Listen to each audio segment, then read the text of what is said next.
Ladies and gentlemen, welcome to the only pro wrestling podcast you should be marking out for today. Welcome to Double Turn Radio. This is Past the Mic. I am Xavier, Heat Wrestling's favorite hothead, as always, with my beautiful and lovely co-host, the man with no gimmick, the James Conti. And today we have a special guest in the building on top of our sound engineer, Chris Scott from Dinger for Three. We also have the King of Chaos, Warriors of Wrestling, one half of Warriors of Wrestling's current tag team champions, the man with knuckles in his mouth, but always talks as much as he can, Logan Black, ladies and gentlemen. How's it going, guys? No knuckles in the mouth today. I'm shooting from the hip. He's talking clear. Today. Logan, how you feeling today, man? I'm doing all right. I'm sitting here with ice on my knee. It was a heavy squat day, so everything hurts. And yesterday was training in the ring and heavy cardio, so body exhaustion, but it's weekend time, which means I'm on my way to wherever the road takes me. Gotcha. Every weekend. So where does the road take you this weekend? This weekend I'll be in Connecticut for Blitzkrieg Pro. They're doing a double shot with Beyond Wrestling. My match, I'm taking on Cold Steel Chuck O'Neal, and I'm looking forward to it. Dude is a legit trained MMA fighter. Nice. Yeah, that should be interesting. Nice. So that should he's it's one of those things where we can beat each other all over the place. He's he's legit. Yeah, you got a little bit more freedom as to what you can do. He's gonna bring the fight to me, so cool. I'm looking forward to it. Cool, man. Before we go ahead and get into the deep discussions, we're gonna go ahead and shout out our sponsor, Logan Black's very own Warriors of Wrestling. They have a show which Logan is gonna be a part of. It is March 10th at 3555 Victory Boulevard, the Fun Station. Doors open at 7. Bell time is going to be at 8 o'clock. Definitely make sure you get there early. Front row is going to be $25, and general admission is going to be $20. You have a Lucha Rules Tag Team Madness match, and that is for the tag team titles, right? That is correct. Cool. It's myself and Chris Benet, New York's toughest, going up against the Midnight Classics, which is Adam Justin and Chris Romano, going up against the Closers, which are making their debut at Warriors of Wrestling, our team out of Massachusetts. That would be a Sexy Jesus, Hammer Tunis, and Big Bacon, Brad Hollister, which if anybody checking this out hasn't heard of these guys, seriously check them out. Both of them are incredible. Big Bacon is about to start getting his shiznit in Ring of Honor at some point this year. Nice. Those guys are pretty legit. They're a team that I've definitely gotten in the ring with before, and it's going to be interesting to see how they adapt to Warriors of Wrestling and adapt to the other teams in there. And of course, the fourth team in there would be the Ugly Ducklings, who no stranger to Warriors of Wrestling. Yeah, no stranger to Warriors of Wrestling. We actually I first saw. You didn't get to see them yet. I wasn't there. You didn't get to see it. I first saw them at it was Bree Combination Wrestling, and that was the same show that Darius fought Pete Dunne in the main event, the controversial match that happened there. But it was Battle Club Pro. Battle Club Pro. Yes. Sorry, not Bree Combination. Battle Club Pro. Sound right. I was about to correct you. My apologies. My apologies, everyone. Battle Club Pro. But yeah, no, I'm a big fan of the Ugly Ducklings. The other Chris Romano and Adam Justin, they're a regular staple inside WOW, so they're good talent as well. I haven't heard of the other tag team, but I'm actually looking forward to that. The Lucha Rules in general. Oh yeah, I mean, should be interesting. If 4 teams in there being able to kind of just completely go absolutely insane is certainly puts us at a disadvantage as the champions, because anybody can get pinned, anything can go on. You get tossed out of the ring, somebody else is legal to come in. Pretty much anything goes. Lucha Rules definitely leaves everything up in the air. Yeah, so it's going to be a challenge for us that we're honestly looking forward to. And you guys just had a barn burner pretty much at St. Finbar's with the Twisted Sisters. Oh yeah. How was it wrestling the both of them? Because we were in the stands. We were watching. We had a great time watching the entire thing. That was fantastic. But it's honestly, I know based on the little wrestling experience that I do have, it's a difference between being in the stands and watching it than being in the ring and standing in front of somebody who is good talent. Is that intimidating at all, knowing that even though they are female wrestlers and they're in front of you, do you treat that any differently at all? Not at all. I think, especially nowadays where we've had the female revolution, we've had women main eventing major pay-per-views. There really is no difference in terms of who is a wrestler.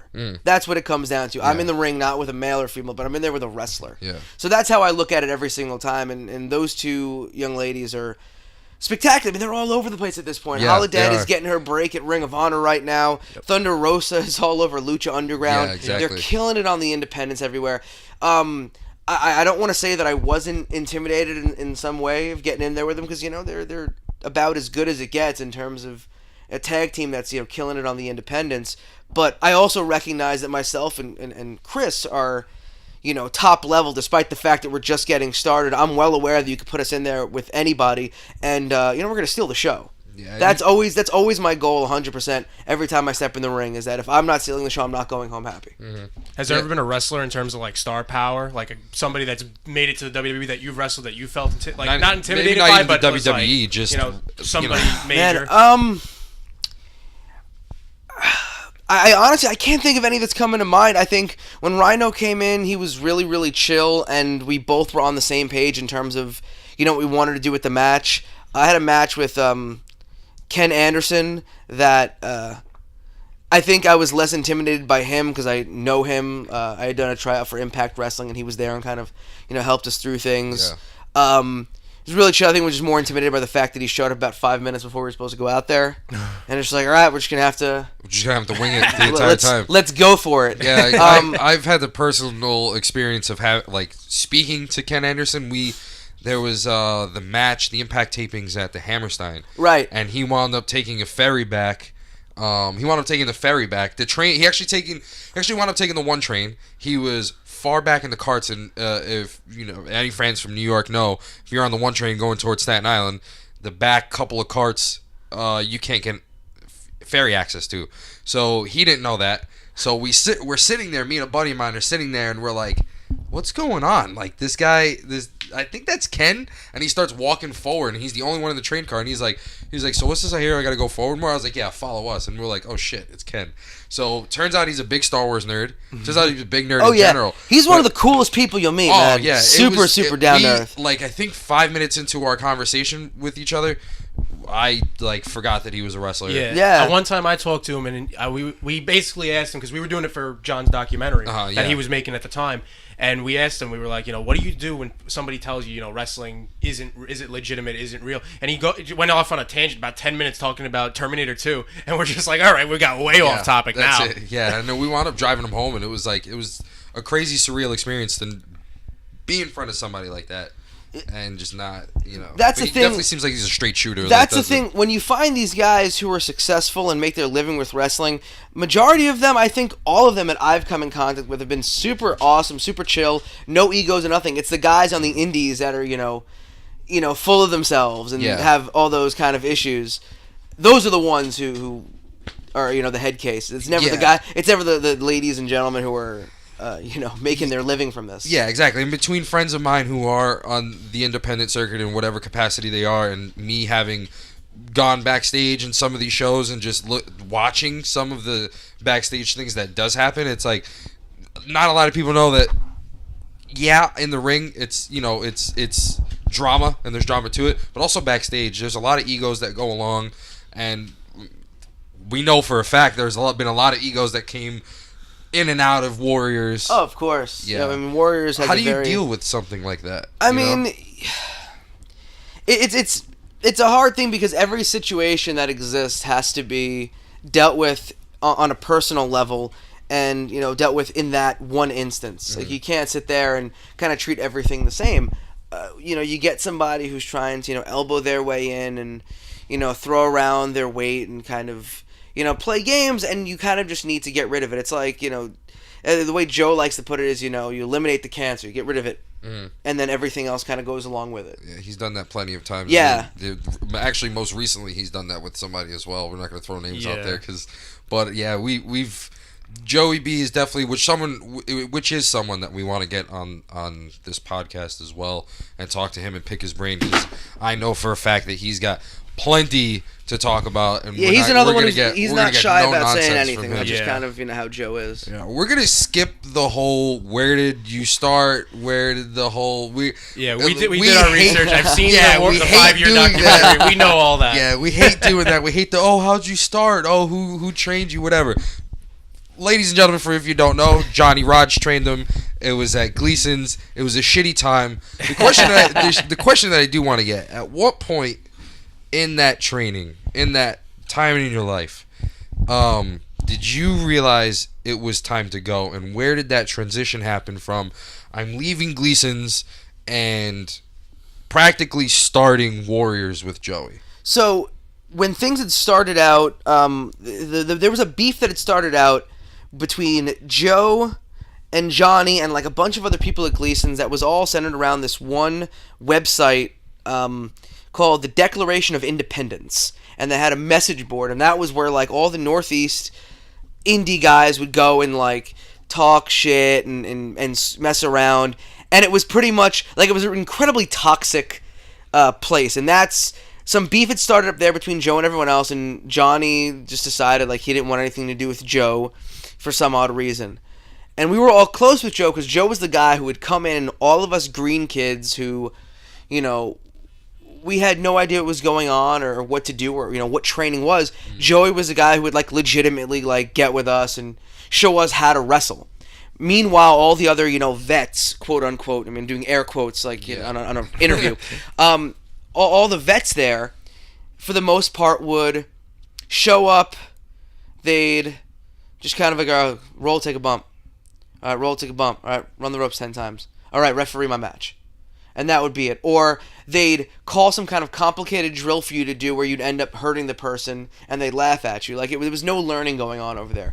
So we all had this kind of loyalty to Joe. Personally, I had some loyalty to Johnny because, I didn't know what I was doing. So it was like I wanted to be... Right. It's where you started. And I told that to Joe from the get-go when he first brought up starting Warriors of Wrestling. I'm like, I'd love to work for you. I want to be a part of this. But understand, like, I also want to work for Johnny. And Joe didn't care. Because it was just a matter of... He wanted to prove something to Johnny, and that was it. The issue then became the fact that Joe was doing this and was calling out Johnny. Because, again, Joe does not hold his tongue for anything. And Johnny was trying to get in the ears of everybody who was getting booked on the show and tell them, oh, you can't work for the Joey B. He's an asshole. That's funny because that's actually how Johnny Rod speaks. It is. No, it's absolutely. I worked at a restaurant and he was there at the restaurant that I worked at, and that's exactly how he talks. The medium rare steak pie. Oh, he's honestly, Johnny was trying to go through that, and then he had the Musketeer, who's one of the few people in wrestling that I will completely bury at every point. Musketeer is an absolute piece of human garbage. 40-something-year-old guy still living with his parents, chasing that wrestling dream. But this was a guy again. I was a college student at the time, paying through literally in my savings, and the guy had the audacity,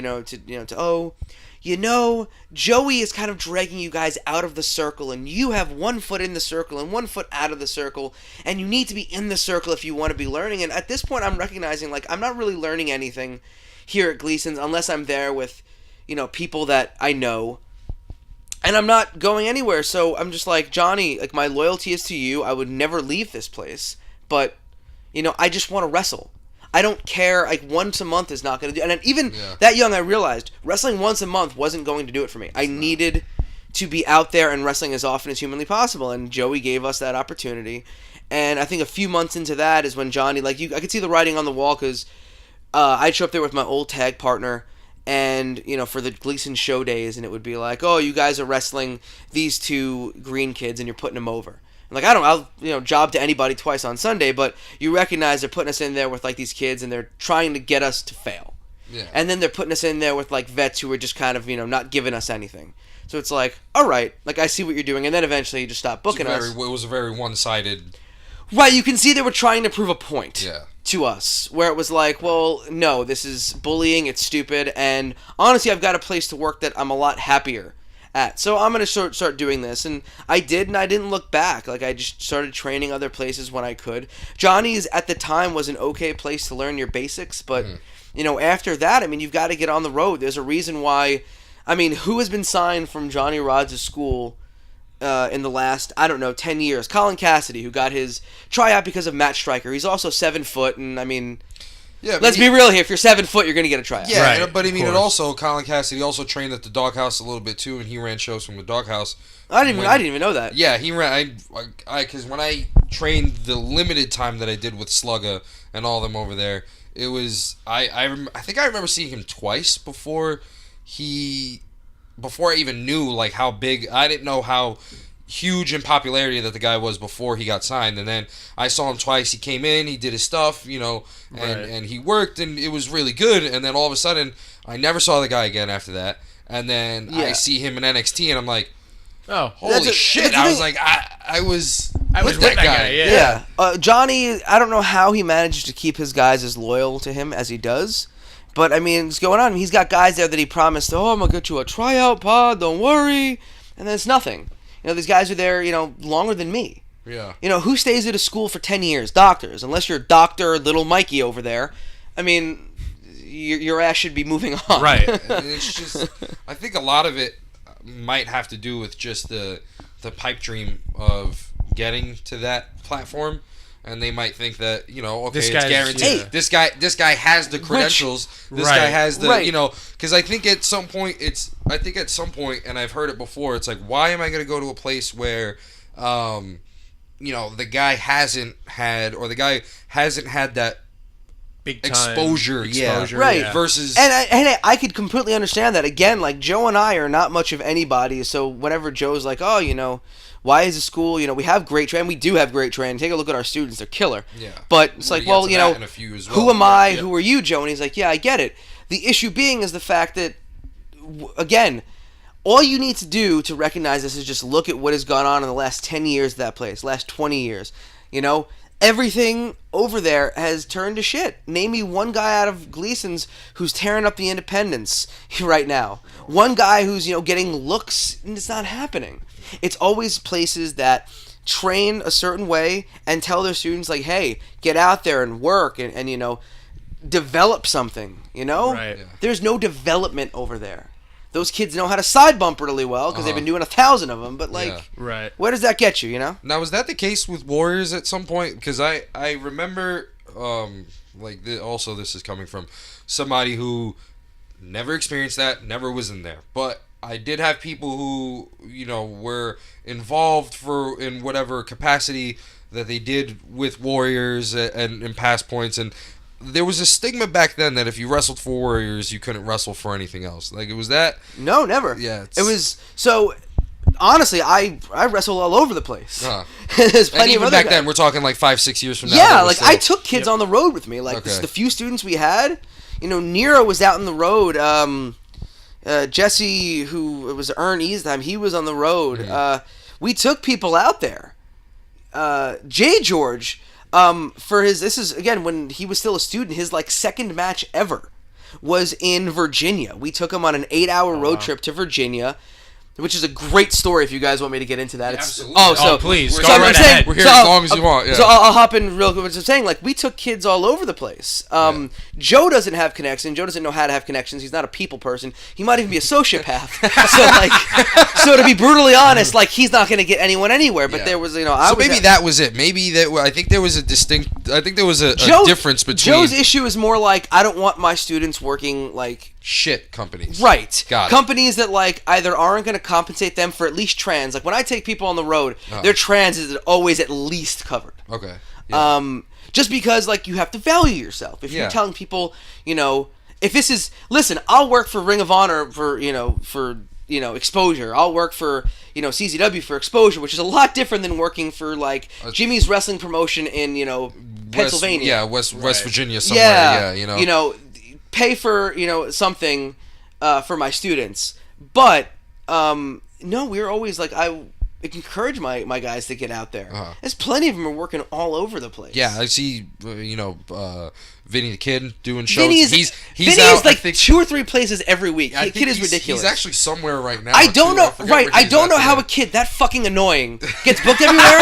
But listen, but there's something endearing about him. Yeah. That's the thing. He's annoying as it gets, but he's so endearing. Like you can't help but love him, and I think that's what makes him get booked all over. Besides the fact that he's incredibly talented. Yeah. So I'll sign off on the kid anyway. But yeah, that's a bullshit. If anyone's telling you that our guys don't go. Yeah, that was a big thing. Like I mean, when I just got out of college and I just discovered, because there was a point.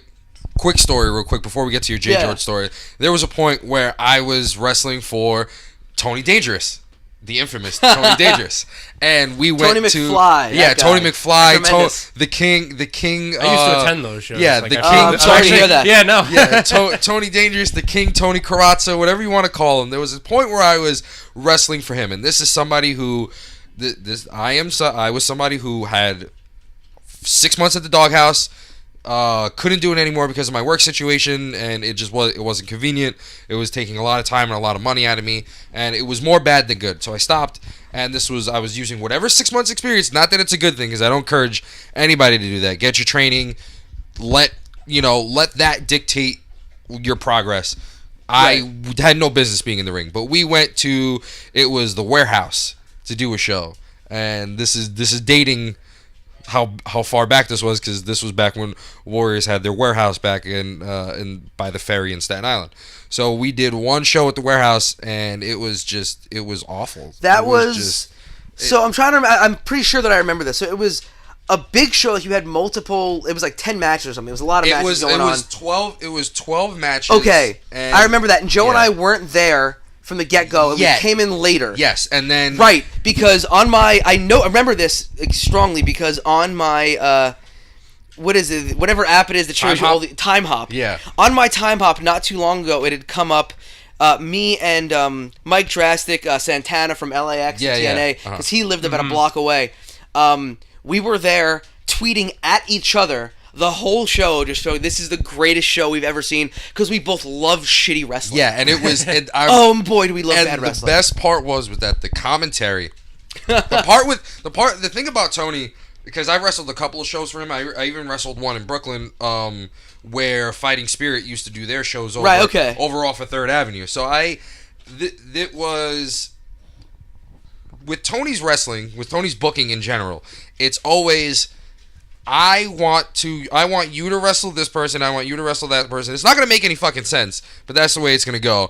And he doesn't have everything done right away. Wrestlers back out last minute. Right. He's not paying anybody. He actually asked people to pay him to wrestle. I mean, which is I've figured out as a normal stigma sometimes, a normal thing sometimes. But also, he had no commentary team. He wanted commentary, but he wanted wrestlers to be, once they were done, he wanted certain wrestlers, once they were done, and they were going to be like the first or second match, he wanted them to come in after the fact and start wrestling. So he picked 2 random people that were there who were friends of wrestlers, and he was like, hey, commentate. And those commentators shit on everybody.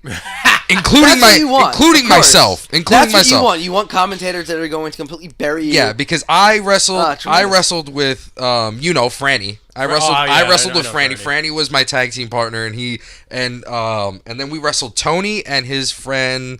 I think it was Dusk Citizen. It was they had the street as Chris Scott buries his face. I'm trying to say there are some great wrestling names that I've heard in my time. Dusk Citizen might be one of the better ones. There was Gleason's had the Mexican dishwasher and the Romanian douchebag. Oh, wow, that's great. Wow. But Dusk Citizen might be up there. And I remember sitting there, and I'm in the ring, and I'm bumping and I'm feeding for Tony.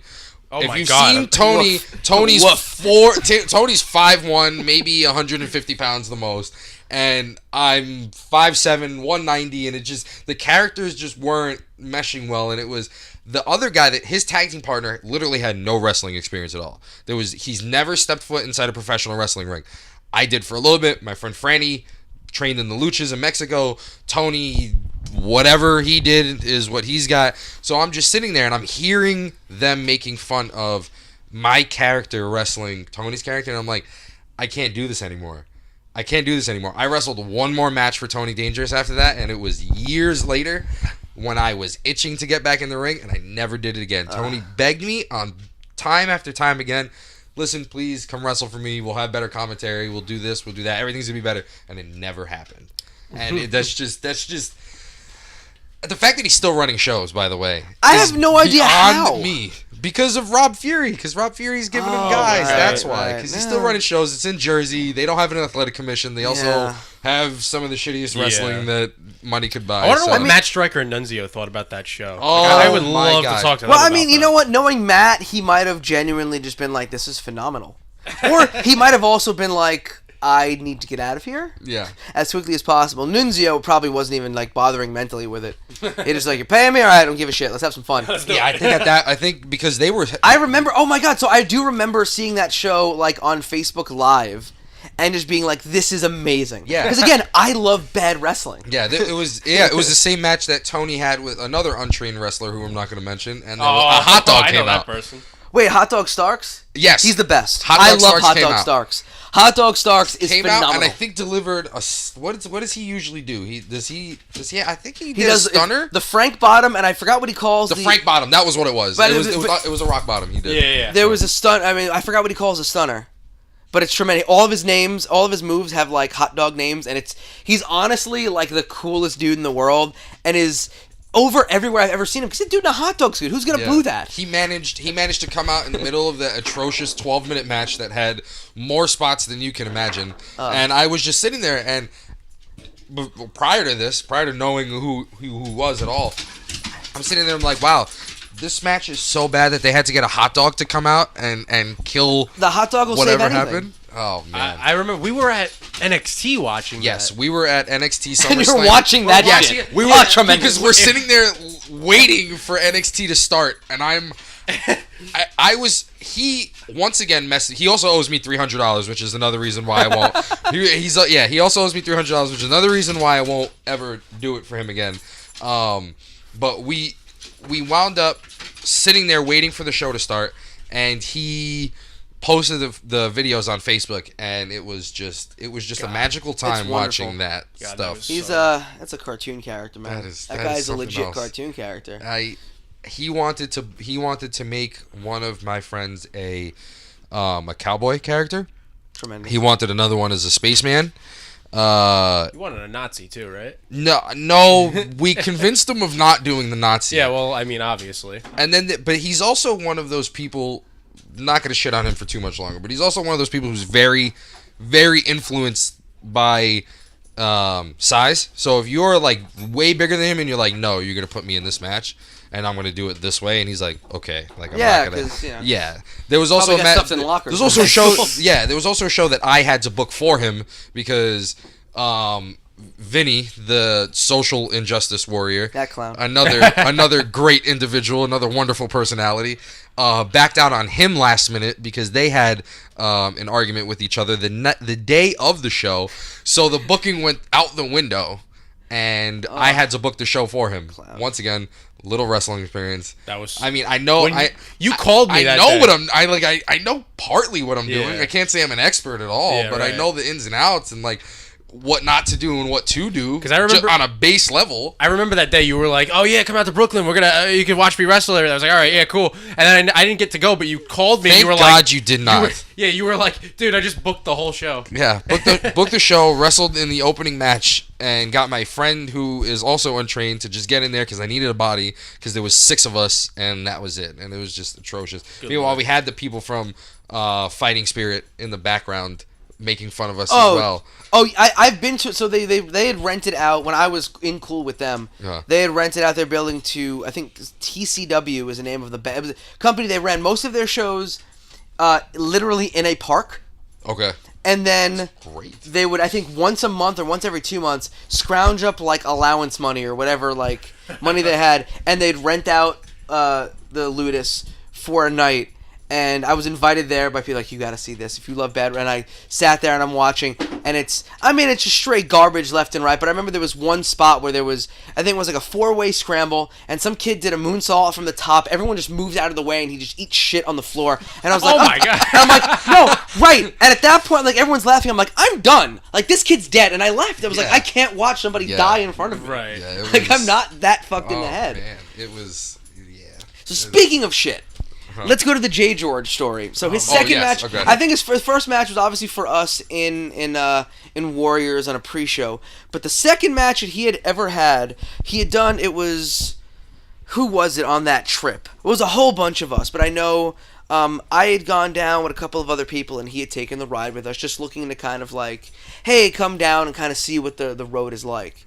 And they needed somebody for the show, and we're like, he's trained, let's get him in there, and he's, nervous, but, like, whatever, let's do it. I remember him, before he had entered, like, he legitimately, all he had was his, like, high school, wrestling singlet. Okay. Like, that's what he wrestled in. Yeah. And he was in that, but he was wearing his jacket and, like, what I called an Alaskan hat. It's like one of those, like, wintry hats with the ear flaps. Okay. Right, I called it an Alaskan hat. And he's about to walk out for his entrance and stuff, and I go, George, what the hell are you wearing? Oh, it's different. No one else is wearing it. I go, you're in, because we were in Virginia, I go, you're in the South, and you dress like you're from Alaska. You're an idiot. No, I think it'll get over. It's something different. I go, it's gonna be the worst. And just yell, it's the worst idea ever. What the hell are you doing? You look stupid. Comes back after the match. Yeah, it was a really stupid idea. You were right. But however, the great thing about it, the actual comedy in that is the match itself. So it was a 4-way dance. It was J. George, some other green kid who was doing a video game gimmick, some flippy kid in pleather shorts. Well, I mean, like, everyone does. I mean, if it's, who you are, whatever, like, I'm not going to shit on anyone's gimmick unless it's phenomenally great. And the best gimmick of all was, it was a black guy with a mask who was doing a Russian gimmick, who came out, who entered, his entrance music was Get Up, Stand Up by Bob Marley and the Wailers. Oh, my God. He was my favorite the whole night because, I mean, just what a fantastic goulash of gimmicks. So the match is a 4-way and turns into an impromptu weapons match brawl all over the arena. J. George has no idea what's going on because it's his second match ever. But I'm just peeking out, and he's attempting a solo. He's throwing like trash cans and chairs. They're brawling all over this gymnasium. And afterwards, we're like driving back, and we're trying to talk about like, dude, what the hell happened? He's like, man, I don't know. Like, we called a couple things and none of it happened. We just like he goes, I was legit fighting for my life out there. I had no idea. Sounds about right. It was tremendous. That was a fun night. I connected with a lot of awesome dudes in Virginia. We actually, the guy who booked us there, we just worked for him. He runs Maryland Crab Wrestling. Okay. And had a lot of fun working over there for him a couple of weeks back. It was really cool. Jason is the guy's name. If you guys, anyone listening, can check him out. Capital Vice is the tag team that he's in. Those guys kick ass. If anybody wants to check those guys out, those guys are killing it. So, all right. So here's. I know this is one of those things. I know you. I don't know if you want to get to that. I know I want to get to it. I'm an open book. Now we're going back to the Warrior Warehouse at that area. This story. I don't know. You probably know where I'm going with this.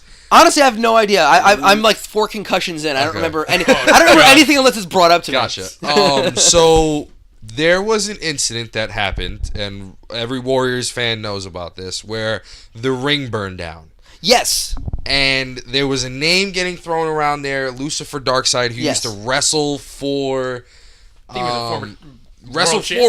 Warriors of Wrestling heavyweight champion, absolutely. Yeah, and there was a beef that happened that nobody knows about. At least anybody on the outside doesn't know about. Right. You don't have to say everything. No, I'll get into everything. It's old news at this point, so I don't mind getting. I don't mind getting anything anyway. Yeah. So here's what had happened. Darkseid was one of the guys who was initially contacted for our first show, and had worked for us every single show from the beginning up until his departure.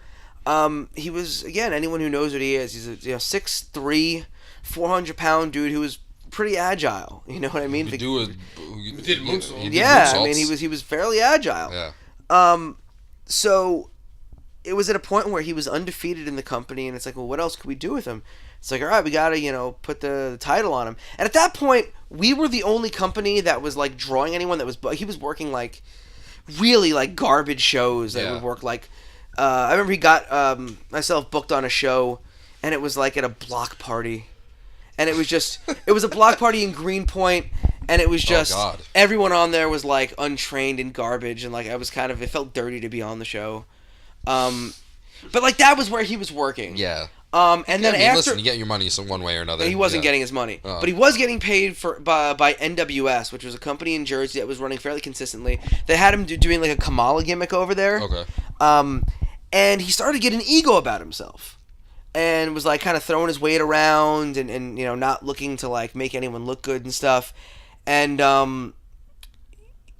I think it was, mine and Joe and I had talked about, like, after we're putting the belt on him, and then we started seeing these things, and we're, like, uneasy about it. We're like, well, shit, like, what are we going to do? This guy's got an ego, I don't necessarily know if that's who we want to put it on. So we had a couple of guys we trusted, who were close enough with him to talk to and be like, hey, man, like, they're putting this kind of stock into you. Can we trust you? And he was, yeah. And then we put the belt on him. He had one title defense, and then he was like, oh, I can't make, like, this upcoming show. And it's, where's your priority? We put a belt on you. Yeah.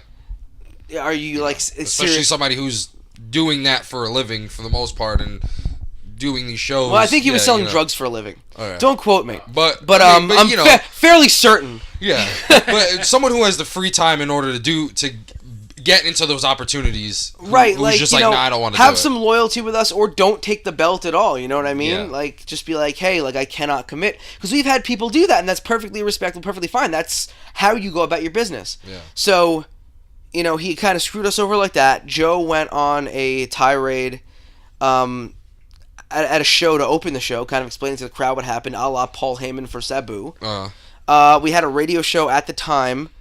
And Joe would bury him at every opportunity. And remember that radio show? Yeah, that was a doozy. Plenty of things that went on. Oh man, there's live sex on the air. That's all I could say. Yeah. There was that. Yeah, there was that one. I listened to that one. That was I think awkward. I mean, Joe hasn't changed. He's a 40-year-old who acts like a high school bully. Yeah.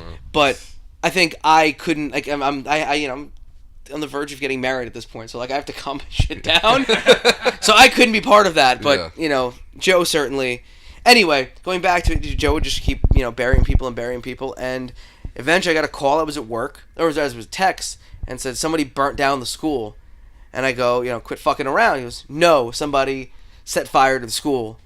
So I hopped out, took a bathroom break, on the phone in the bathroom, and he's like, someone broke in, something happened. They set the ring, they threw the belts in the ring, set the ring on fire. Wow. So immediately after work, I rushed over there. The world title belt, that being, right? Yeah, well, okay. I think they threw two of our belts in there. I think one was the No Limits, and the other was... no, not the No Limits. One of the tags and one of the heavyweight titles. Gotcha. And threw them in there, set the place on fire. And immediately after I got out of work, I rushed right over there. And it was me, Joe, and Dirtbag Dan, who literally tore everything down that we had to. Wow. The fire didn't melt the metal in the ring, obviously, but all the wood was gone, everything in there. The place reeked of smoke. There was smoke all over literally everything that we had. Yeah, like that didn't go away for, years, because there's just only so much you could do. And we had, again, it was a tough experience for us to kind of be like, all right, where do we go from now? Luckily, this is one of those like. Man, like, you could not script it like this. The time couldn't have been any better, yeah. Right, the time couldn't have been any better because literally, I think 4 days prior to this happening, we ordered a new ring from High Spots. Yep, I remember that story, that it was just convenient timing. Yeah, it was just bought the insanely. New ring, so we got a new ring within a couple days because we didn't have nothing. We couldn't train, we couldn't do anything. Right. But we got that ring and it was like, all right, super convenient on this end. So we got really lucky with that. And that's pretty much where that ended. Darkseid never came out and said that he did it, but through people and through things, there was nobody else that was going to. And I don't believe he personally did it. I don't think anyone does, but he definitely found somebody to do it. Yeah. Who had broken in and done all of those heinous things. Yeah, it's just again a shitty thing. Yeah. It's a pretty shitty thing to do, but at the same time, I look at it in such a way where I believe in karma. And honestly, I think anyone listening to this is gonna, who's Lucifer Darkseid? Probably the only hits that he gets on any social media or YouTube. The second that we mention him, it's like, he who fell off the face of the earth after that. Right, PWS used him to do that moonsault, and once they also after a while were like, this guy is the shits. We're not going to use him, and they stopped after a while. And I think he's working same shows at running Greenpoint, block parties at this point. Yeah. So it's. I'm looking to find my way. I'm going to be doing overseas stuff, and Darkseid is doing that. So it's like karma has its way of kind of floating to other people.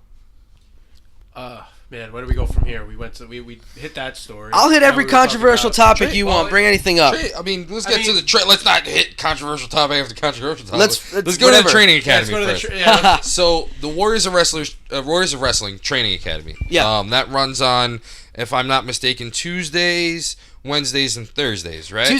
So the main class are Tuesday, Wednesday, Thursday from 5 to 9 p.m. We also have other classes. If you are a student with us, like today there's a class going on, tomorrow there's a class going on. When people want to open up the school, they're perfectly welcome to, as long as they're, part of the school, part of the roster.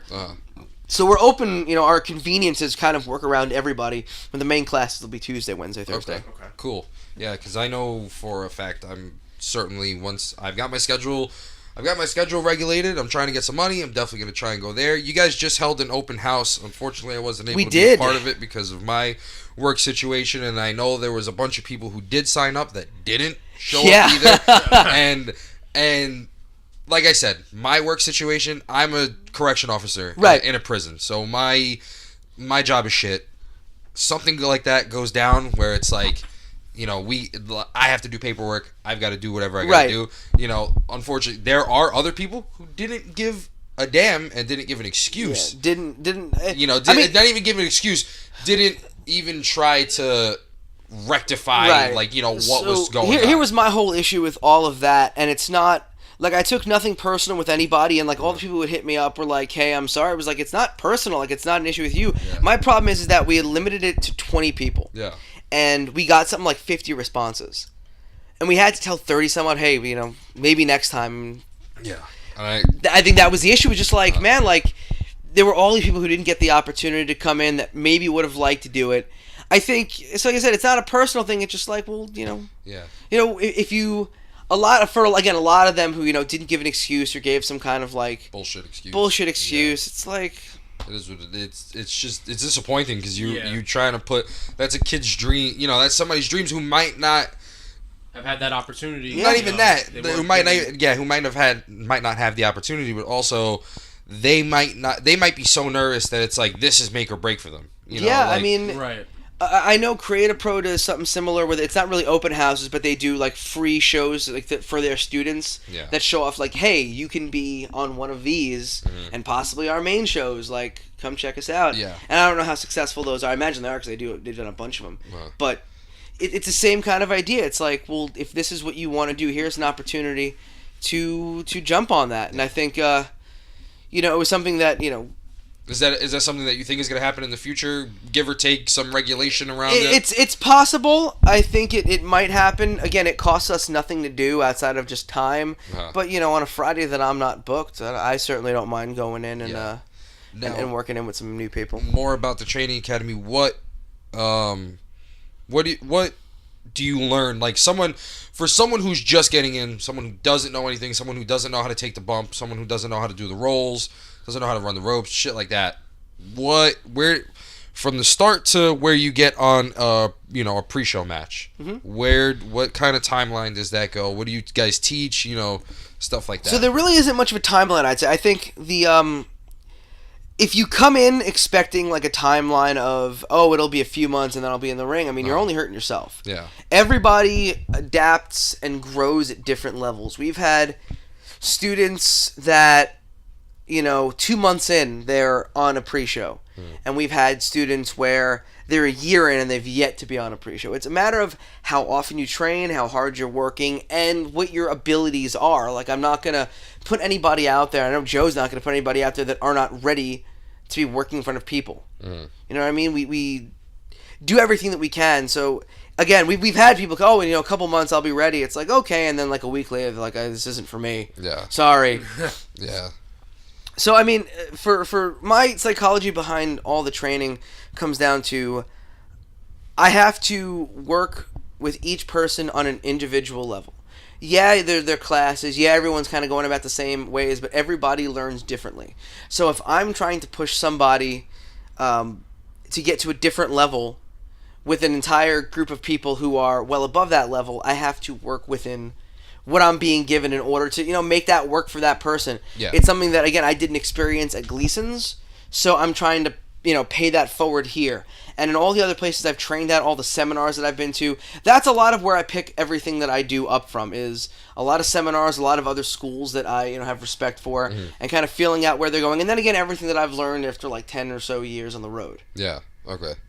Cool, yeah, because I know it was something that a friend of mine, our good friend Jose Salvador, it was a dream of his, and to see him get into stuff like that too. And I've been a part of the doghouse and whatever EC Negro was my trainer, and our schedules collided, and it was good for the little bit that it was. And it was as personal as it got, because it was just me and him in the ring together with one other person, and that was it. And I was like, I always wonder, is this the type of training I'm going to get if I go to somewhere like Warriors, or if I go to somewhere like, like a school where it has way more people? Is this the type of stuff? But it's very rare that we get a one-on-one. I mean, at this point, I don't think that ever happens at all. I know that, and I think 2 weeks ago, I had like 15 people in the class, all at varying levels. But, we split things up. I take people with more experience, pair them up with, people who have, less experience, kind of make everything work out.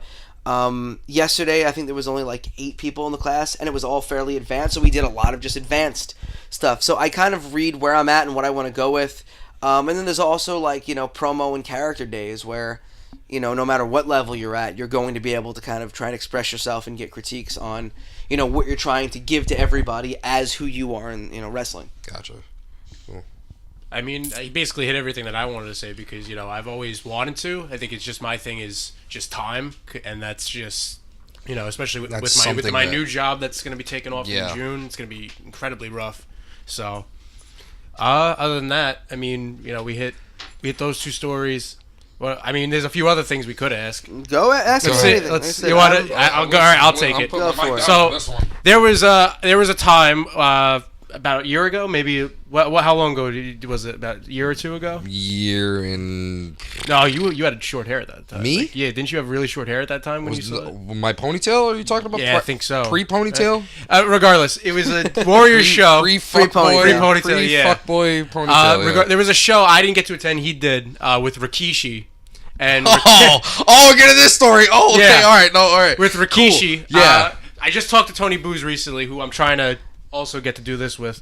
And he gave me, he just told me, fuck Rikishi. So, you want to enlighten there was two. The story? Because there was two. There was one show where, and it was, this was when I got married, so that was a couple years back. So, all right, so there was one, I think 3 years ago. It was Rikishi and Jesse Brooks and TJ Marconi versus the Hostile Collective. Okay. And I know that match seemed a little wonky from the start, but then there was that might have been wonky because of the people involved.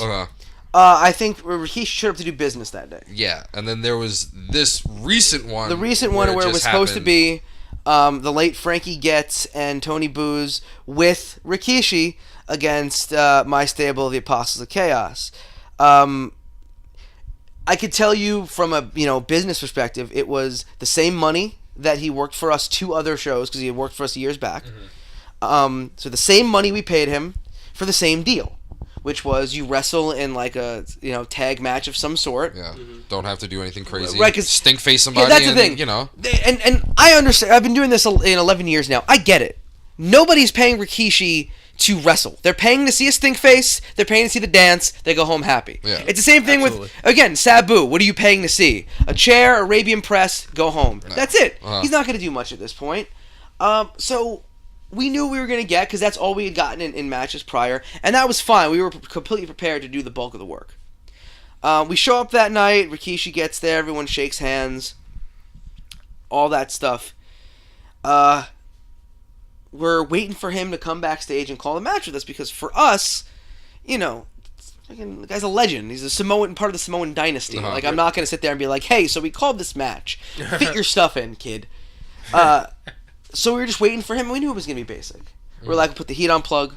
We'll do this. Bump, bump, bump. Take it right to the one thing we did want to call was a triple stink face at the end. We were going to tease everybody getting stink face in the beginning, and we're all going to get out. And then at the end, everyone puts their ass in everybody's face. I was going to get Keisha's face. It was just how everyone was just going to get an ass to the face. So it was going to be fun. It was going to be an interesting thing to go with.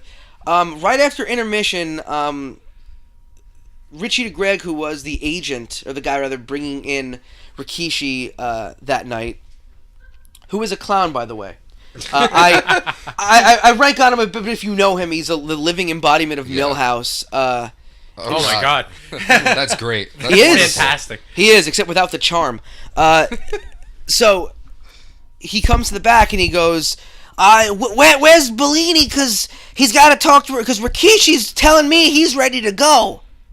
And I'm just like, "Oh, you can't be serious." So I go, "Joe, go talk to him." Whatever. Joe goes out and goes talk to him. I go, "Listen, here's the deal. I've got all my guys around," which, again, all these guys in the match are all my students. So I'm like, all right, here's the deal. This is what's going on. He thinks he's leaving. I don't see him leaving. I don't see that being the case. Then Joe comes back, and he's like, he's telling me he's not wrestling. Wow. I go, did you tell him that he is being paid to wrestle? He goes, no, he's telling me he was only paid for autographs. And I go, and then I think Joe had screamed at Richie, and that popped everyone in the locker room because, again, Millhouse. Yes. It's like Millhouse getting yelled at by... It seems like the abuse that goes to Richie is well-liked. It's liked because it's warranted. Yeah. It's just... So there was that, and Joe's, you better get out there, and you better tell him that, this is what was agreed on. So at that point, Joe's like looking through Rikishi's social media, and on his Instagram page, he advertised the show and said, in action. So, I don't know about you guys, but when I see in action, I'm expecting action. Moving your hand to sign an autograph is not action. Yeah, something. So, this guy knew what he was doing. He knew he was going to screw us over. So, the way that we had kind of worked it out after, trying to liaison between both sides, because we couldn't go out there and go talk to him and then have this match. Mind you, there's 3 matches before us in the main event that we're having to go back and forth. So, this is a big rush job. Yeah, and we're calling it where it's okay, we're going to start the match. We're gonna come out first. We're going to say something to Rikishi, and call his punk card. He's gonna come to the ring, say his piece, and then the other team's gonna come out with Juba as their third person. Okay. And then Rikishi will do the stink face at the end because he was like, "I'll do the stink face, but that's it." So we're like, "All right, we'll do that." So I get on the mic in the beginning. And I just completely rip apart Rikishi, trying to be as professional as possible, but also trying to be as emotional about it as possible to really get something out of him. Yeah. So hey, maybe I get a clothesline in there, just so these people actually do see some action. Yeah, and I honestly at that point I didn't know whether it was a shoot or work. Right, I was just burying the dude. Yeah, because I'm sitting there and I remember, this was prior to me, getting any knowledge as to what was going on. I'm sitting there and I'm like, wasn't Rikishi supposed to wrestle? He's not. I was like, all right, maybe he'll just come from the table. Sometimes I know they do that. They'll just come from the table and they'll just wrestle from there. I'm like, and we were trying. Maybe they'll work that angle. And then I see you completely burying him, and I'm like, oh my God. I was like, this can't be a work. I'm trying to get something out of him, and it's not happening. And I think they took the cue in the back, and those guys just ran out. So we start the match, and we had nothing prepared because we're just gonna go this on the fly. Yeah. And we did. I think we had a great match that night. I really was proud of how we worked around it. The other thing that we were trying to get to the back was, again, there's going to be a part of the match, because he said, I'll give you a stink face. Mm-hmm. So, there'll be part of the match where all of us, 1, 2, 3 in corners, when you see that, come to the ring for the stink face. Okay. We all sit in corners. Nothing. So we're well, got to call another audible here, and we just go right to the finish. Then I grab the mic in because I see Joe on commentary. And I know if I don't get on the mic and just completely go at this guy, he's going to do it. like Joe's gonna ream me out for not making something happen. Yeah. So at that point, I just like nothing held back. I was like, a piece of garbage, gonna sit there and all this. He's peeing. I just went into it. So he comes to the ring, then he buries me on the mic. I remember that too because I was like no, because there was still a part of me that was like, maybe it's a work, maybe it's not a work. Maybe this was just how it was going to go. Which is good. Which is fine. Again, if people are sitting there thinking like they don't know where it is, good. We have them emotionally connected. I think the issue Joe took, and I didn't really care because it's like, whatever. At that point, I was so detached from everything. But at that point, he pissed off Joe. He was like, oh, if you're the top heel in this company, this company's got a problem. And it's like, well, like you're part of a fucking family dynasty of wrestlers. Like, you have to use like insider terms and be cool. Like, come on. Yeah, and it was. I'll call fans marks here and there, but that's not even an insider term anymore. Like, that's not. Become so... That's right. It's become commonplace now. Right. Yeah. So that was the case, and then he gave me this like half-ass stink face. Buried the students too. I remember a little bit too. I remember there was a comment that he threw around. Because Tony Booth said he was like, he called me like a jabroni or something. Yeah, something like that. And then it was just like he had done the stink face thing, and like because you got to send the crowd home happy. Yeah. So that was what was going on. I came to the back. I shook his hand like a professional, and that was it. I didn't say another word about anything because honestly, it felt kind of gross. Like, man.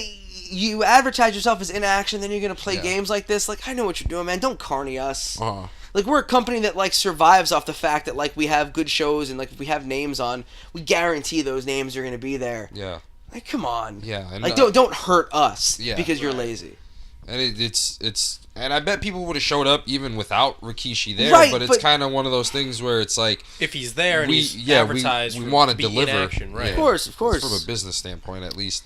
Yeah, I mean, it was a rough night, and I think there was no other way to kind of handle it. You can kind of people didn't like how Joe or I handled it, especially in the aftermath, but I think I have no regrets over that. Cause I think at some point, even if like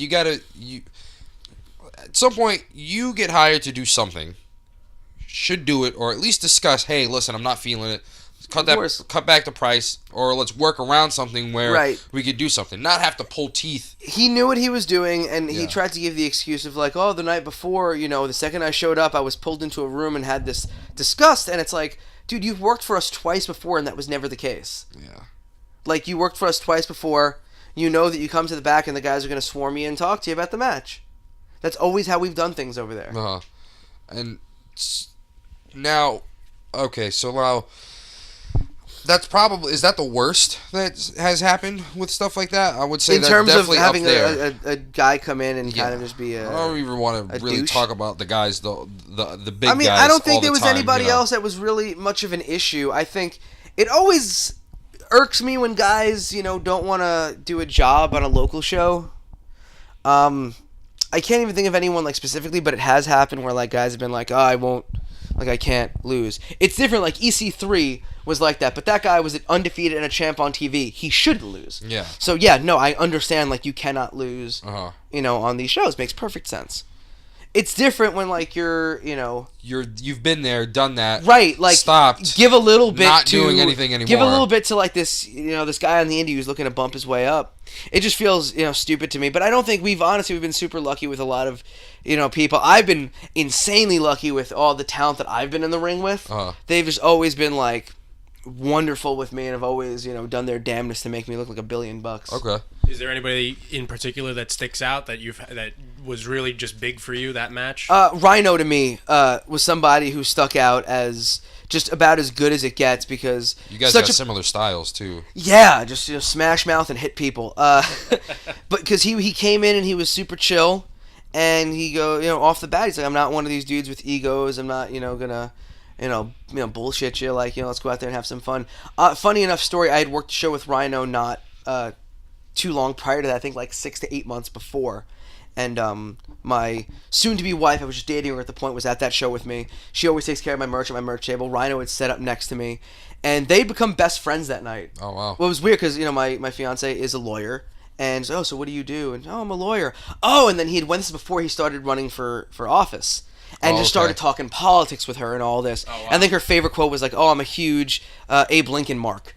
Where like she and they were like she's like, I'm like best friends with Rhino. He told me to call him Terry. It was weird. And on the way out, like we're leaving, he's in his car, drives by. He's like, take care, guys. Bye, Leah. And then was like, take care of my girl for me. And I'm like, wow, this is great. Super awesome. No, super. And again, like just a really down to earth guy, really great. Wanted to do business, was willing to literally do anything that we were supposed to, get in with in the ring. Jinder Mahal is another guy who is just the coolest dude to work with. It's funny because me, Jose Salvador, and a few other friends, we were in Philly, and we ran into him at the Rocky Steps, which was pretty cool. He was, at the time, he didn't really want the attention. That he didn't want. He's chilling, but like he was super super chill. It was it worked him and Colt Cabana in the same match. Colt was, Colt is always Colt. He's he's easy going. He seems as easygoing as just super chill guy and really funny. He's so good at what he does. He'll just like talk to you in the ring and like screw around. Okay, yeah. They were sitting there and like we were doing like a bump and feed in the match, and someone had fed in a bit quick. I was like, oh, gotta slow that down there, buddy. As we're going through everything, it was hilarious. But Jinder was great. Like he had given us, all of us had worked with him. Like, so what are you guys doing to like, up your, like, what are you doing trying to get on TV? Have you tried this? Have you done that? Like, getting kind of just like, wow, man. Like you have no reason, like, to do any of this for us. Yeah. But here you are, like, putting us over huge and, chatting us up over, like, how to improve. Like, not like, hey, you guys could have done this, that in the match, which, like, he helped out, too. But he was like, here's how to, like, move yourself upward in wrestling. And it's like, God damn, like, you're a cool guy. Yeah. So he was really great. Give that, that's awesome. To let him, like, for him to let you guys, like, pick his brain like that. He was, and it was less even us picking his brain and more just him, like, let me spew my brain out to you. Oh, okay. And just awesome. Feed you everything. That's great. Yeah. I can't say enough kind things about that guy. Nice. Now, with your career, I know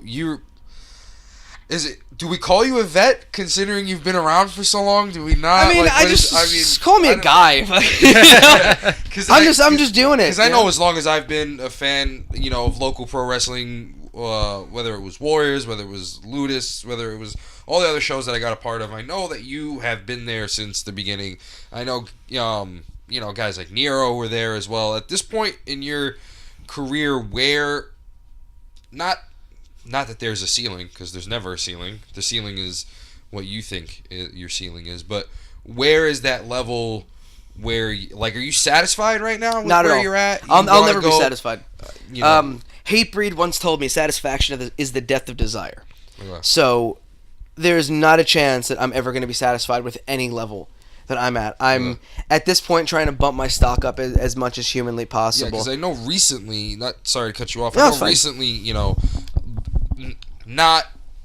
I've seen way more of you recently than I have ever before. Right. And it might just be that I'm paying attention to it a little more, paying attention to certain guys, paying attention to where certain people are going, but I've seen way more of you than ever. Right. I'm doing my best to try and just get out there and work all the time and be somewhere every weekend and really be pushing what I'm doing to an audience. I feel super confident in everything that I'm doing, but I don't want to be confident. Mm-hmm. I want to be completely like taken out of my element and be made to be uncomfortable so that I have to get comfortable in that setting. Okay. I think I mentioned earlier, like this year for me is huge. I'll be going overseas for the first time ever. Okay. Talk a little bit about that whenever you're done. Yeah, I've got that. I had actually I had my first my debut in Dojo Wars upcoming next week, but they're holding off on Dojo Wars until like I think April or so. They're looking to set everything up at the new school. Totally fine. So I'm looking to find my way into the Combat Zone. Chikara is a place that I'd like to get into. Literally anywhere. I'm dying to get over to Canada. I've got contacts in Mexico and Japan and Canada, and I'm just looking to kind of use all of that to put my name out there to different people and up my stock in pro wrestling. I'm waiting for the summer. I'm trying to plan out an entire week of wrestling in the Midwest. Oh wow, that's awesome. Yeah, just Midwest to like wrestling is insane. I've lived there for a little bit. The talent over there is just unbelievable, and I've had I've talked with so many people where like I think it's unfortunate because the wrestling scene in New York and there are so many talented people over here, but wrestling in New York is in its own, in New Jersey, it's in its own little bubble where I don't know how much guys are improving. Yeah.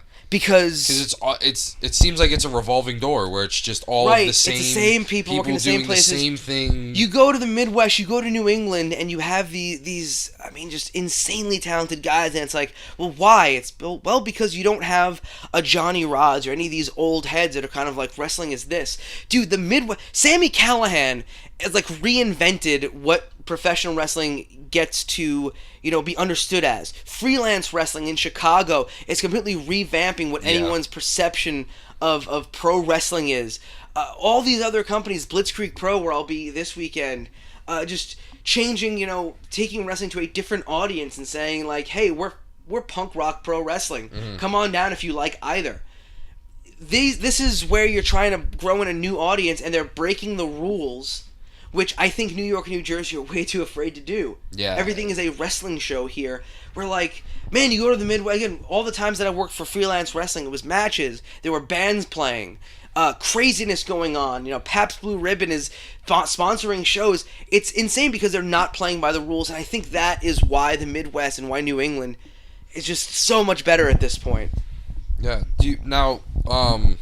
Talk about your stuff overseas. Are you allowed to talk about it? Is that one of those things that's to be announced? I'm going to announce in the coming weeks, more of the details on it. But I will be going over to the UK, which was one of my major goals right now. UK wrestling is. I think if we're on the same page, which company is it somewhere? Yes. Okay, gotcha. Yeah. Right, so okay, cool. So I'll be announcing it with something fairly big and fairly big production wise. Awesome. And I know we've had the pleasure of meeting those guys, and I know those those guys are insanely awesome. Talented. It's wonderful. A lot of great talent over there, and I'm super excited to be part of that. Again, it's my first excursion overseas. To be able to get that stamp on my passport and do it, for wrestling. That's just, that's something that I couldn't have imagined when I was when I was a kid. And then, man, I forgot the question I was gonna ask. There was something else I wanted to get to. Now, okay, so you talked about New York wrestling companies doing the same thing. Sticking to just mainly wrestling. Right. What do you think is gonna take it to that point where it's like we have to do something different, and B is with Warriors being your home promotion and whatnot, do you think that'll be do you think Joey will do that type of stuff? Have you discussed that with him? Where it's like, because I know a lot of it is also the resources in order to do that as well. It's not just, hey, can we do it? Yeah, we can.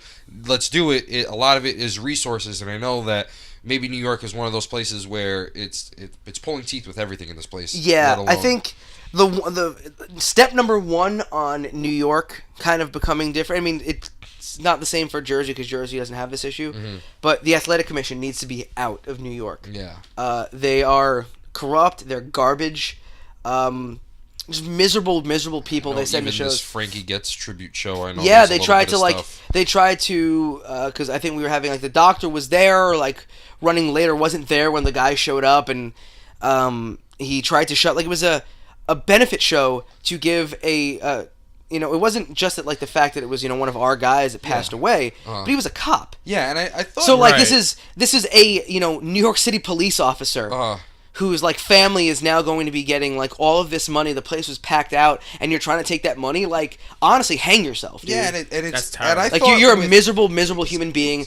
And it took, honestly, that locker room was ready to go out and, murder this guy. Yeah. And I have no issue saying it here because you could never prove it to be the case. Yeah. I could be lying right now. Who the hell knows? But, yeah, what an awful human being. And that's the game that these people will play. And it gets to a point where you're kind of killing the creativity that makes wrestling art.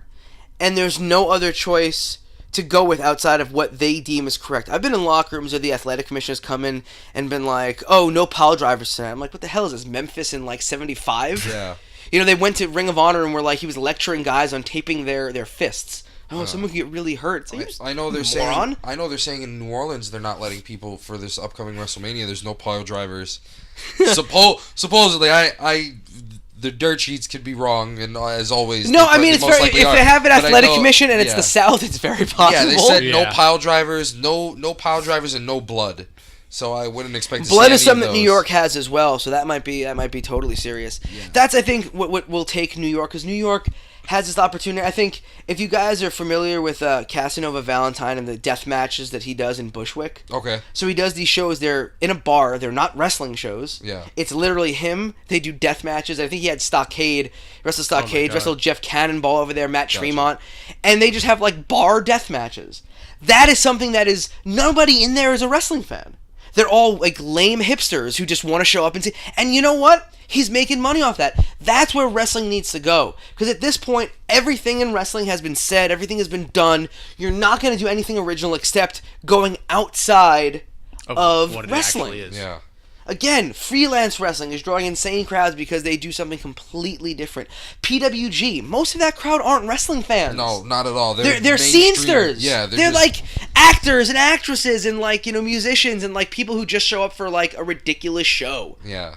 That's what which gets delivered. Yeah, and there's a lot of people say, you know, the reason a lot of companies fail is because they're trying to bring wrestling back to wrestling, but truthfully, it's not evolving. The business never goes backwards. It's always gone forward.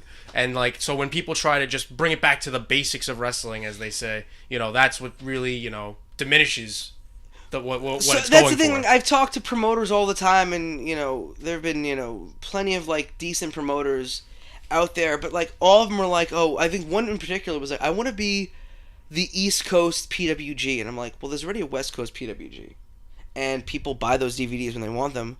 Why do you want to be the same? And then, oh, I want to be, you know, the feeding system for Evolve, and it's like, well, Evolve is already a feeding system itself. Yeah. Why don't you want to be? Why are you going to try and be Pepsi when there's already Pepsi? Yeah. Why not try and be Mountain Dew?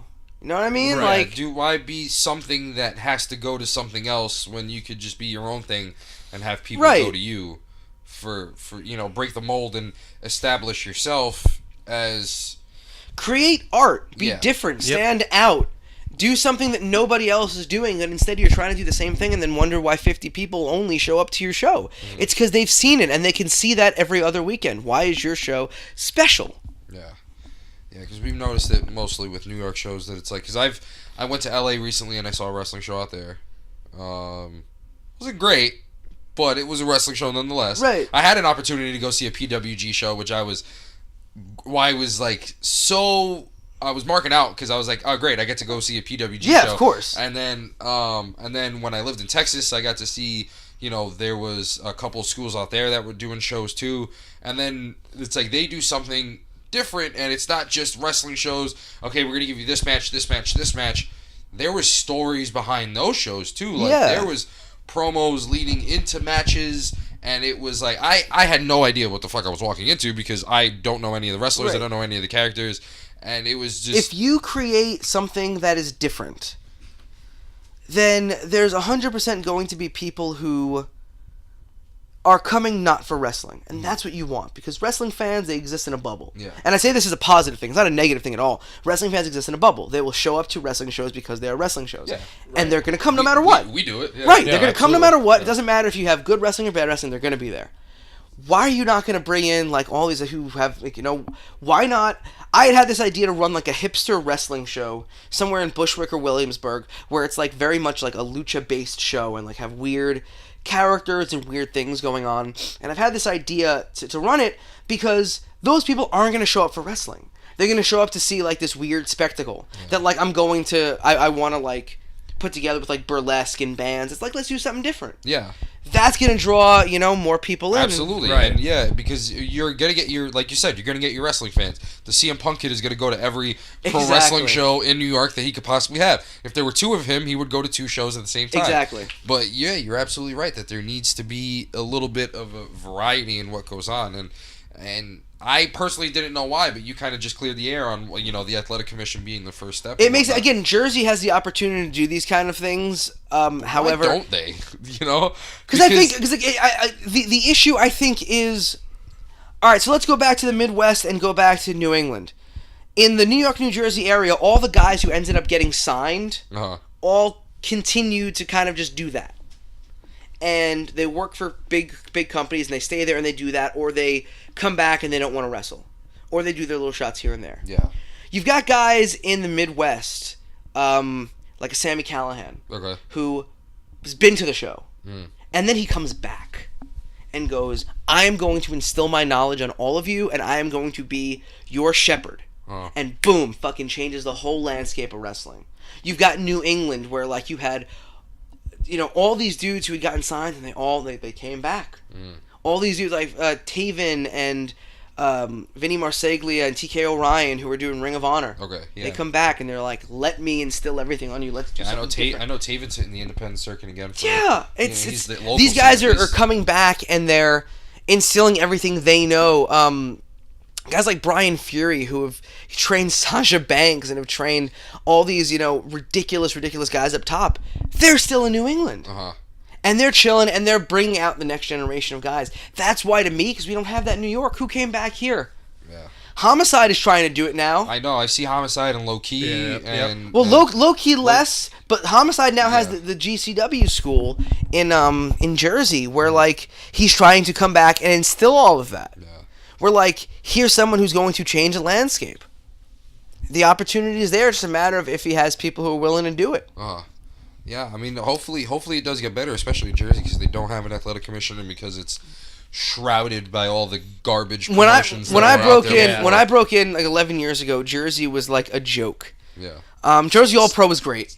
I mean, they were running their shows, but like every other promotion there was like, it was just garbage after garbage after garbage after garbage for the most part, and like that's what you had to work with. Yeah. Now I see it's getting a little bit better. You got Pro Wrestling Magic in Jersey too. You got and there was another one too. I know some promotions, they travel and they go to Jersey now. Yeah. Which hopefully gives them some exposure. That's the other thing too, where like the Midwest, you had the guys in the independents like the Austin Aries and the Callahans and all those who, again, they would work all these green kids and make them great. What did we have in Jersey? We had these. I'm trying to think of like these garbage guy names, but like who was coming through Jersey to make people look really good? No one was learning. No one was learning. Nobody was learning. Wow. All right. So you want to go ahead and do? We have like this thing where we just do rapid fire questions, maybe like 5 to 10 words on what or honestly, no, you know what? Yeah. What's your best match? What was the best match you've had in your career so far? Jeez, that is like just one that absolutely stands out. Like, I did a really good job. Me and this guy killed it, tore the house down. I think one of my favorites that we did also tore the house down with was the Brooklyn Death Match that we did. It was me and Dirtbag Danny against Preacher John Cannon and Jason Karloff. I think there's I've had some amazing matches last year with Teddy Goods out in New England, where like the crowd was just, Teddy brought the best out of me. I could sit there and like kind of go about different things, but those are the ones that really stand out for me for different reasons. Where like I love the blood and guts stuff, but me and Teddy just got in there and wrestled like for 15 minutes and just killed it. Yeah, because I know deathmatch wrestling is one of those things where it's becoming, I think, a little bit more prominent now, but it wasn't really it's making a bit of a comeback. Yeah.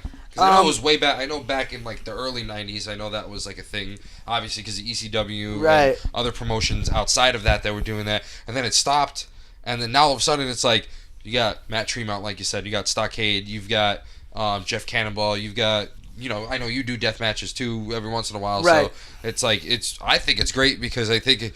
A, it's not over the top. B, these guys aren't actually, you guys aren't actually killing yourself. Well, that's debatable. Some of these guys are, some of these guys have smashed each other. But also, there's an amount. It's not just let me just dump you in a mile of barbed wire. There's actually, I feel like more now. There's actually some structure to it. In some cases, yeah. In some cases, it's getting a lot more ridiculous and violent because Japan is really upping the stock of like, let's put a syringe in somebody's face, or let's do a board of scissors. Wow, I forgot so there's things like that go on. But I think the thing is, you have so much talent between the guys that you mentioned, like Stockade and Cannonball, is so fucking good, and Matt Tremont, who are all just excellent talents. So it's like it's not just a guy who can't wrestle anymore, who's just doing blood and guts. Now it's guys who can work their asses off and who like tearing each other up. Okay, cool. And then so that was best match. Worst match you've ever had. All right, I'm gonna have to break kayfabe with this one, but I think who the hell cares at this point. So for those of you who don't know, this is the big announcement. You can advertise it as such. I am El Muskie. Okay, so is this the one that this isn't the one that I tagged? This one actually made. Yes, it was the one that made Butthurt Trash Baggers. Okay. This past week, which I feel honestly like, if there's any legacy of El Muskie, it's definitely the fact that he was on like a site that. Did you know that was gonna happen? Like at all? It was gonna be on there? Yeah, no. Did you know? So let me tell the story of Frankie Love. Okay. I'll try and make it as quick as possible because I know we're doing the rapid fire gimmick. So we were doing a show in the Bronx. It was going to be a benefit show for some guy who had passed away that one of the guys in the roster had known. Mm-hmm. Frankie Love was some random guy who started cutting promos on people in his high school yearbook. Because he went to school with this guy and was friends with him. And it's like, I'm going to be there to support this. But, I'm going to be looking out for that. And he just starts cutting like awful promos on these people. And we were just like, this guy is a clown. And then Joe was like, I'd probably make his day if I gave him a match, wouldn't I? And I'm like, yeah, why not? I'll go in there against El Muskie, because El Muskie was the guy who would work the green guys and just do the job for everybody. It was a joke. El Muskie, 15 years, hadn't won a match. It's like, yeah, let's do it. And we had talked to him and everything, and he told us he was trained, or had been trained. He goes, I got hurt a while back, and I haven't been, but I had trained one point. I've had matches. Mm-hmm. All right, great. He shows up there in his gear, which is interesting. And he's also like 5'0". Tell sign if they show up in their gear. Right, tell sign. All right, so I go backstage and we go to call the match, and I'm like, so what do you do? Oh, it's been a really long time for me. I don't like. All right, cool. Here's what we're gonna do, and I lay out this very basic 6-minute like Hulk Hogan versus the Genius style match. Okay. Where like the finish was like, I'm like, all right, you're gonna give me a big boot. Can't do a big boot. All right, give me a clothesline. All right, clothesline, then give me a leg drop. Can't do a leg drop. All right, what about a big splash? Can't do a big splash. Can you not bump? I think that was... Okay. All right, I spoiled that. I'm sorry. What can you do to me to finish me after the clothesline? Oh, you could do like an elbow drop. Fine, whatever. So we go out to the ring, and immediately, again, the match is on Butthurt Trash, and I'm just getting trashed for it. But I honestly, like, even if someone was to trash me as, like, myself, it's like, whatever, everyone's entitled to an opinion. But I actually hold it as, like, a point of, like, honor that El Muskie is getting just completely trashed. That's the whole point of it. Yeah. And I get, like, he locks up with me, he doesn't know how to lock up. And I'm like, no. I saw from that first lockup, I was like, I was like, well, I was like, here we go, because it was awkward. Well, yeah, like, how is he locking up? Your normal lockup, you go in. It's kind of it looks natural and it feels natural. I know from my collegiate wrestling experience, I know from the little pro wrestling experience that I got, a lockup just looks natural, feels natural. You just go in there. Yeah, no, not this time around. He had not the slightest clue of anything. I knew he couldn't. I wasn't gonna bump him.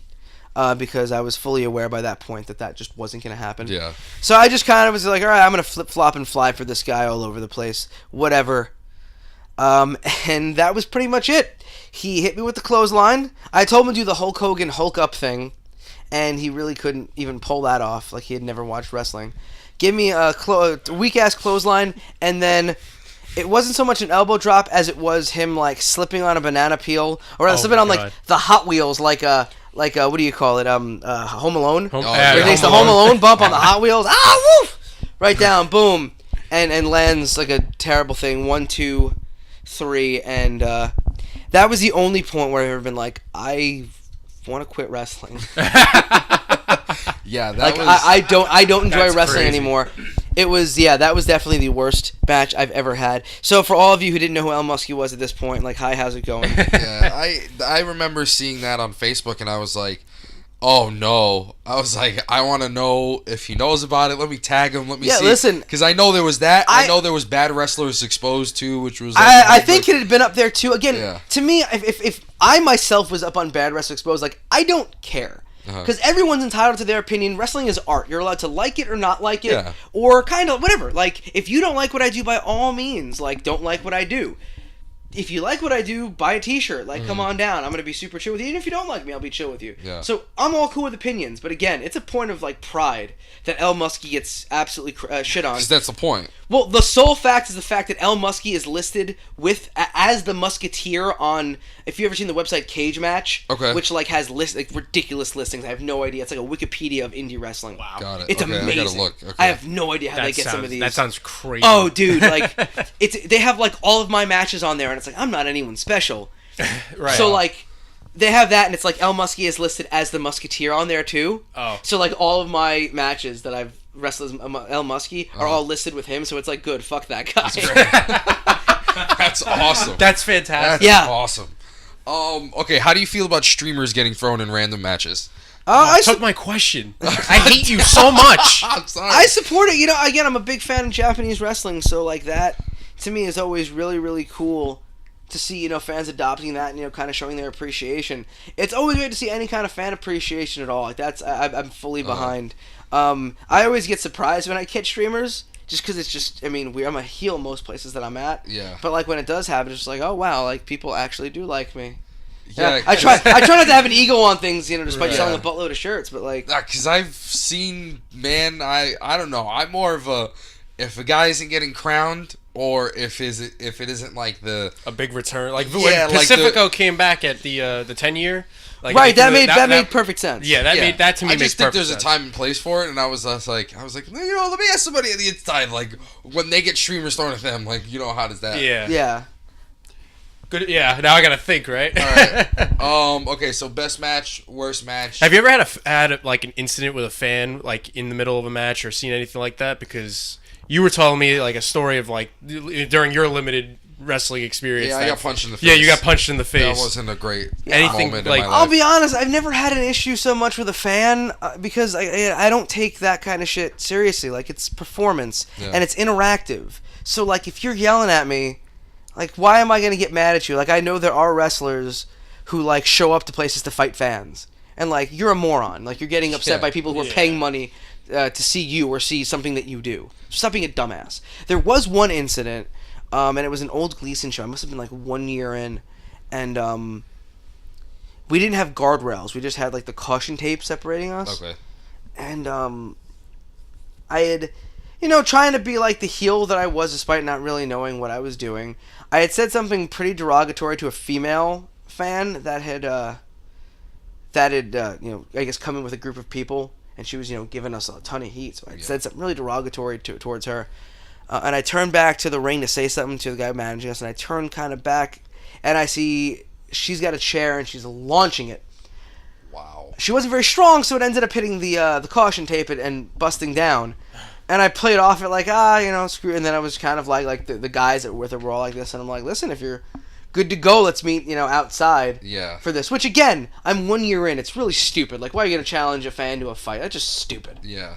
Anyone who does that kind of thing to me is just kind of dumb. It's like, well, what's the best that's going to happen from this? You're going to knock a fan out because obviously you're going to knock a fan out. Yeah. That fan is never going to come and spend their money at shows again that you're on. They're going to tell other people because wrestling Twitter is insanely toxic and bury you. And now people are not going to want to come see you. So that's a great idea. But at the time, you know, I was a year and I had no idea what I was doing. Favorite wrestler or influence growing up? Growing up. The Rockers or Hogan. As I got into wrestling, Terry Funk. Terry Funk is that's underrated as well. Worship. Yeah. Like to me, Terry Funk is the greatest in-ring performer of all time, in my opinion. I'm sure there'll be somebody watching like, Terry Funk, but yeah, the guy could do anything with anybody. Least favorite, who like you absolutely don't like, you just don't enjoy anything that comes out of them, like. So I'll mention two guys, who are guys that if their match comes on in anything that I'm watching, I always fast forward, and that would be Dino Bravo. Okay. Just because that is wow. Right, it's a guy who just holy shit. Yeah. Yeah. Charisma free. Okay. And Terry Taylor. Oh, okay. Yeah, Terry Taylor. Why Terry Taylor? To me, he's like, it's not a lot. I can't say he was a bad in-ring performer because, I mean, everyone could sit there and say, like, no, he was fantastic. It's just there's nothing he's ever done that has grasped my attention. Okay. Ever. Even as the Red Rooster. Cock-a-doodle-doo, man. Whatever. Oh, man. Okay, favorite match in history? Wow. I honestly, I'll be completely legit, and rather than keep going on, I'll never be able to have a favorite match. Have it as a favorite or lift it down to one. There's quite a few. Off the top of my head, Cactus and Terry Funk in the finals of the IWA Deathmatch Tournament in 95. Simply because watching that as a kid, that was like, I need to do wrestling. Okay. That's what did it for me. Yeah. Yeah, that was actually going to get my other question was what match did that for you? But I guess definitely that was the one that I think when I was a kid and seeing it made me want to do it. I think the match that made me want to like forever be a wrestler was Macho Man versus Ultimate Warrior from Mania. Okay. Where the Macho Man retires. Yeah. Because me and my buddy were watching it live on pay-per-view. I was a Warrior fan. He was a Macho fan. Macho loses. He cried his eyes out. I bring it up to him still and tease him about it. Oh my god. Was there any like scary moment you had where you were like, oh shit, this could go bad? That actually plays into the question I was going to ask, which was about injuries, and how many of you had what was the worst injury you've had? There's a lot of really. He's icing his knee right now, so we're at that point. Exactly, I was about to say. There was one point where I'd gotten kicked in the back of the head and half my body went numb in the match, and it was numb for about a half hour afterwards. It was really scary. That was like really scary. The most recent one that was a scary moment for me, and only because like my fiance had to deal with it with me, and like kind of seeing someone that like you really love and care about have to like deal with you in this situation that you've done to yourself. Yeah, was just like wow, like. Let's maybe take a step back on this. I don't know if you were there for the Warriors of Wrestling, the War Games match that we did. Yes. This past year, where I took. I think we were there. Yeah, I took a what was it? They call it a half Nelson suplex from the top rope. Okay. Into the ring, and I think I landed a bit on my head. It knocked me loopy.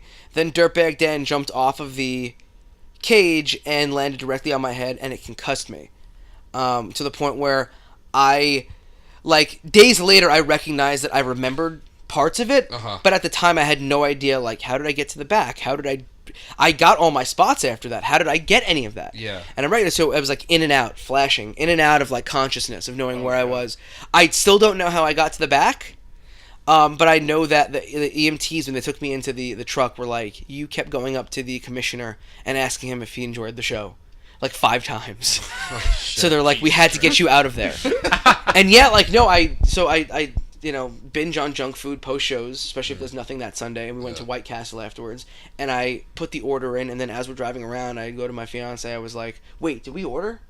And she was like, you are not going to sleep tonight. Wow. It was pretty scary. Yeah, that was like my 4th one. And, I made a lot of really dumb decisions early on in wrestling, and I think now I've dialed it back quite a bit. Even though I take really stupid bumps often, like I recognize that, like, I can't afford another concussion. Any favorite, like, not favorite, any move you want to do that you haven't done yet? Any like spot that you like you've never got to do, like a dream spot that you've always wanted to get out there with anybody, really? You know what? I'll be real. Usually, if I want to do something, I find a way to get it in. Okay. In a perfect world, a dream spot would either be Terry Funk or Jerry Lawler lighting me up with their comeback. Okay. Lawler getting the strap off, lighting me up with the punch, duck, drop kick. At that point, I can die. You could die. I could die at that point. Yeah, because I've seen a spot where, and it was at that Battle Club Pro show, the same one where Darius was at. Yeah. And I seen a guy hit a Canadian Destroyer, which, by the way, Tony Boo's I'm actually impressed that he does that shit so fucking well. I've seen a guy Canadian Destroyer somebody, and it looked intentional, but it also looked very scary out of the ring. Like, he took the Canadian Destroyer and then flew back after he got hit with Oh, it. I do remember you telling me about this. That were like, was I think that somebody spot. just died in front of me. Yeah, and that was on the pre-show. That was for the was the Wrestlers Laboratory like pre-show. Like it was like always remember when your pre-show has like 5 matches and everyone does all the moves, so there's nothing left. Yeah, once the main show. Yeah, it was that exactly. I'm sitting there and that was I think that was the same one where you wrestled Shane Mercer. Was it Shane Mercer? Shane Mercer, yeah. Yeah, and that you got thrown into like 9,000 steel chairs that night. Yeah, Shane overhead suplex from the inside the guardrail to outside the guardrail, and everyone thankfully moved out of the way and just gave. I texted him too, and I was like, I think Logan just died. I was like, I'm pretty sure he just died. It's usually my MO. Yeah. Anything else you wanna? I think we hit it all. You can hit it all. Yeah, because you basically, like I said, I'm playing off. I was playing off. I had questions, and then you would take them. I'd be like, all right, I gotta think again, real quick. I think everything that I wanted to ask got answered. Anything you want to say? Anything you want to like give to somebody who is trying to learn out there, or somebody who maybe wants to get into it that might be on the fence, or just anything in general. You could just this could be your time to just air out any grievances or anything you want. Maybe Festivus, the airing of grievances. Open forum for you. I think I like to try and keep things as positive as possible. Again, I can shit talk here and there and do any of that, but for the most part, anybody who knows me knows that I live a very positive lifestyle. I like to do things in a good way and kind of beget good things than just kind of like work in a world of negativity. So I don't want to sit here and air grievance or anything like that. I would say to anybody who's interested in joining up and being a professional wrestler, has like some interest in doing something, the Warriors of Wrestling School is open. Please hit myself or Joey Bellini up. But also just follow what it is that you want to do. Don't let people tell you a yes or a no on anything. Honestly, I have no business, in the little bit of success that I've had, I have no business like having any of the success. I was a kid who, didn't succeed in any kind of sports, never succeeded in athletics, but I just wanted it, and I busted my ass wanting it. And that's all you need to do. Nobody is going to be able to tell you what you can or can't do unless you give them that power. And that's really all it comes down to. Do not give other people that kind of power over you. So you want to wrestle? Do it. You want to be an announcer? Do it. Do what you want to do. Just, don't let anybody get in the way of anything. That's, if I can leave anybody with anything, it's just, do you. Be happy. Work your ass off and don't leave anything on the table, because you don't want to sit there in 10 years and be like, I really wish I could have done this, but I didn't apply myself 100%. Yeah. All right. Well, that was it, ladies and gentlemen. That was our Pass the Mic interview with the King of Chaos, Logan Black. Like we said before, definitely check him out. This is going to be out before then for sure. Check him out on any of the shows that he's on. He's in Blitzkrieg tomorrow. That might not be out by then, but he's in Blitzkrieg tomorrow. March 10th, he's going to be at Warriors of Wrestling. March 2nd, I'll be at, Five Borough Wrestling? Copy. I'll be at Pioneer Valley Pro Wrestling in Massachusetts on the 17th. 24th, I am double booked in Jersey, depending on wherever you are in Jersey, north or south. I'll be both places. I'm doing Synergy Pro and Capital Wrestling on that day. Awesome. So that's, the next month of stuff for me. So by all means, people, come on down and keep your eyes peeled as well on all of my social media, King of Chaos NYC, at every turn on social media for all the news of me coming out to the UK. And thank you for supporting. Keep buying T-shirts because I like producing them. And thank you guys very much for having me. Absolutely. Well, thank you for reaching out to us. Yeah. We appreciate it. It was absolutely a pleasure. Yeah. And I think a lot of things, got said. A lot of things were cleared on the air. Yep. I think that personally, anything that I've heard about you or Joey or before that, that's definitely dead. Yeah. But right after that, I was dead. So, like we said, this has been Pass the Mic with the King of Chaos, Logan Black. Check him out. Facebook, Twitter, Instagram. Check out Warriors of Wrestling if you want to become a pro wrestler. One of your options is the Warriors of Wrestling Training Center. That is our sponsor. We're not biased. We just get exposure. So, my name is Xavier Heat, wrestling's favorite hothead. This has been the King of Chaos, Logan Black, and my beautiful and lovely co-host, the man with no gimmick, the James Conti. For Double Turn Radio, signing off. Thank you. Fuck you. Bye.